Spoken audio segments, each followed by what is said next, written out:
Bismillahirrahmanirrahim. Assalamualaikum warahmatullahi wabarakatuh. Waalaikumsalam. Alhamdulillahi wa kafa, wassalatu wassalamu ala sayyidina Muhammadin al-Mustafa wa ala alihi wa ashabihi al-sidqi wal wafa. Allahumma salli wa sallim ala sayyidina Muhammadin al-zahibat rahmatillah adada ma fi ilmillah, salatan wa salaman daimaini bidawam mulkillah wa ala alihi wa sahbihi wa ala ma ba'du. Ma'asyiral habaib al-fudala wal ulama al-kurama, hadirin wa hadirat yang dirahmati Allah Subhanahu wa taala. Tadi kita mendengarkan alhamdulillah daripada sifat dan akhlak baginda Rasulullah sallallahu alaihi wasallam. Maka mudah-mudahan dengan dibacakan kitab yang berjudul Muhammad Insan Kamil ini mengobati rindu kita kepada baginda Rasulullah sallallahu alaihi wasallam, dan mudah-mudahan berkat kita mengenal daripada bagaimana sosok baginda Rasulullah sallallahu alaihi wasallam, mudah-mudahan kita juga dipandang oleh baginda Rasulullah sallallahu alaihi wasallam. Amin amin ya rabbal alamin. Di dalam syair disebutkan khuliqta mubarra'an min kulli aibin ka'annaka qad khuliqta kama tasha'u, bahwasanya baginda Rasulullah sallallahu alaihi wasallam diciptakan tanpa ada aib, tanpa ada kekurangan. Makanya daripada itulah kita menilai bagaimana baginda Rasulullah sallallahu alaihi wasallam, kita bayangkan kita tidak akan mampu, karena diciptakannya baginda Rasulullah sallallahu alaihi wasallam adalah insan kamil, manusia yang sempurna, tidak ada aib sedikit pun. Maka dari itulah kita mempunyai baginda Rasulullah sallallahu alaihi wasallam, kita mempunyai nabi, orang yang nomor satu di sisi Allah Subhanahu wa taala. Maka kita bersyukur atas nikmat yang besar ini, kita dijadikan umat baginda Rasulullah sallallahu alaihi wasallam.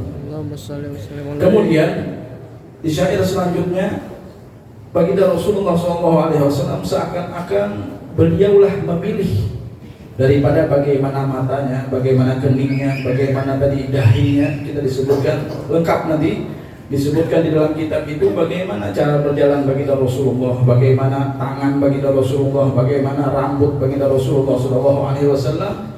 Maka di situ beliau meminta kepada Allah Subhanahu wa taala seperti beliau meminta.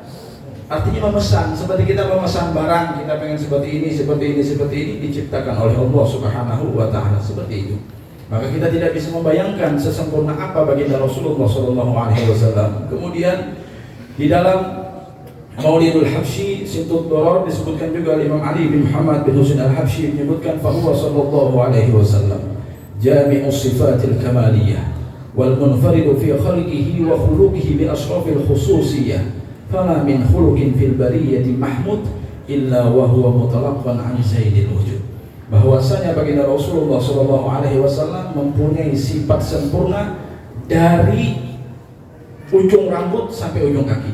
Kemudian sifatnya sangat sempurna, bukan hanya bentuk tubuh saja, tapi sifat pun sempurna. Ini yang tidak diciptakan satu makhluk pun kecuali hanya baginda Rasulullah sallallahu alaihi wasallam. Kenapa kita harus mengetahui ini? Bagaimana kita mengambil sedikit yang sangat berguna di zaman sekarang, bahwasanya sifat baginda Rasulullah sallallahu alaihi wasallam adalah orang yang paling sabar. Bagaimanapun kita sabar, tidak bisa mengungguli bagaimana sabarnya baginda Rasulullah sallallahu alaihi wasallam. Dan ini sangat bermanfaat untuk zaman sekarang, karena para ulama mengatakan di zamannya ada salah satu orang ulama mengatakan, kata beliau apa? Apabila di zaman ini ratusan tahun yang lalu beliau mengatakan di zaman ini sabar sedikit pun ini akan bermanfaat untuk kehidupan, apalagi sekarang. Bagaimana sekarang kita menggunakan sabar kita ini untuk menjalani kehidupan, untuk menjalani ujian, untuk menjalani diberikan bala musibah segala macamnya, kita sabar sedikit pun ini bermanfaat. Mungkin saja rahmat Allah Subhanahu wa taala ada di dalam situ, berkat kita mencontoh bagaimana akhlak baginda Rasulullah sallallahu alaihi wasallam yang luar biasa sabarnya. Kita mendengarkan bagaimana kesabaran baginda Rasulullah sallallahu alaihi wasallam untuk menyelamatkan kita. Mereka diperangi, dimusuhi, dicaci maki dan lain-lainnya. Baginda Rasulullah sallallahu alaihi wasallam berdakwah, bagaimana kesabaran beliau? Tidak bisa kita menandingi kesabaran beliau, paling tidak kita sabar bagaimana kita diberikan oleh Allah Subhanahu wa taala. Misalkan bisi bini penyalikan, sabar saja.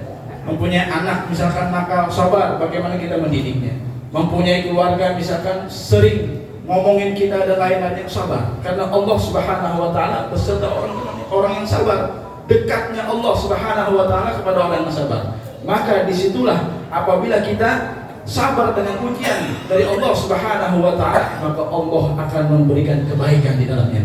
Kama qala Rasulullah sallallahu alaihi wasallam, "Man yuridillahu bihi khairan yusib minhu." Barang siapa yang dikehendaki oleh Allah Subhanahu wa taala dia itu kebaikan, maka diujinya terlebih dahulu. Maksudnya apa? Apabila kita diuji oleh Allah Subhanahu wa taala dengan apapun masalah kita dan lain-lainnya, kita sabar menghadapinya, maka kebaikanlah yang akan digantikan oleh Allah Subhanahu wa taala. Dan sifat sabar ini menurun kepada para sahabat, menurun kepada para tabi'in, menurun pada para wali min auliya Allah Subhanahu wa taala.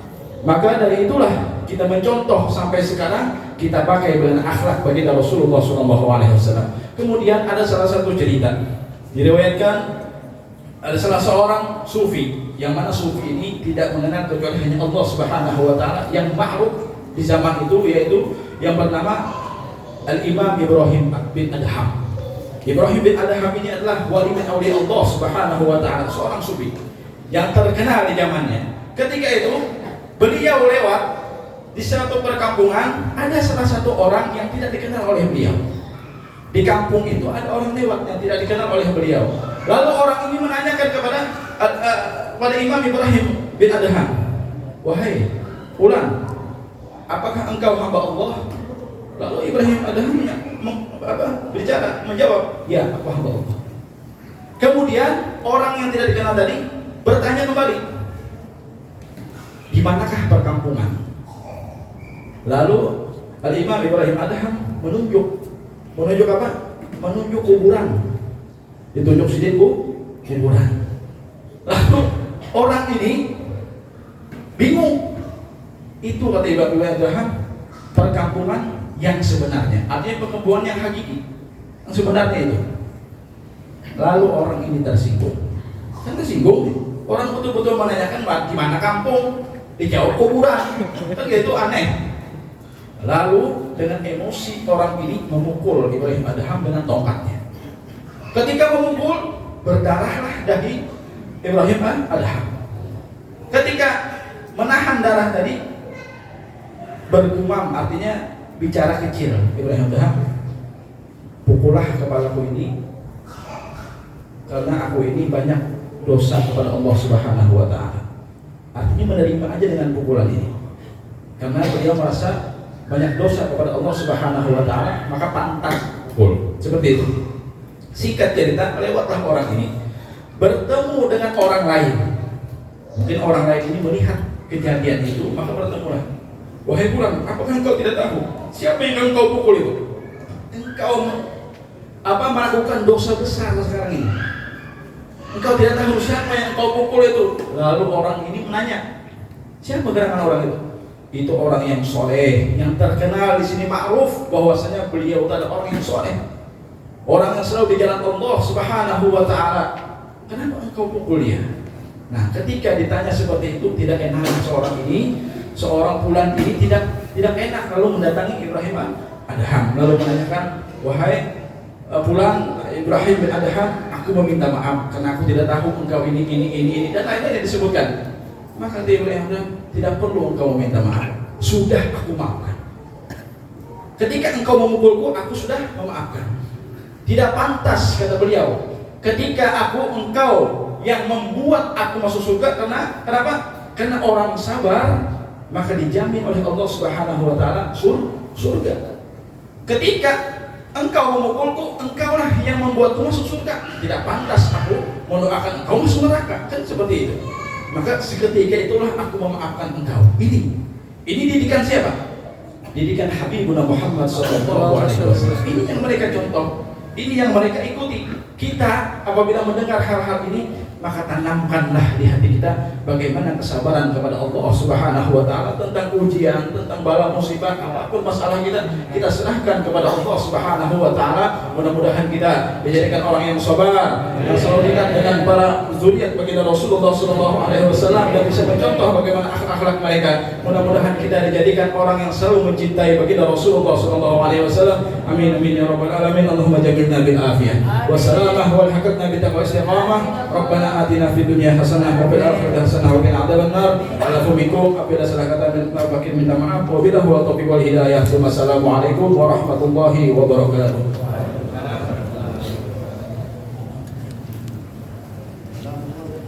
Salamullah ya sadat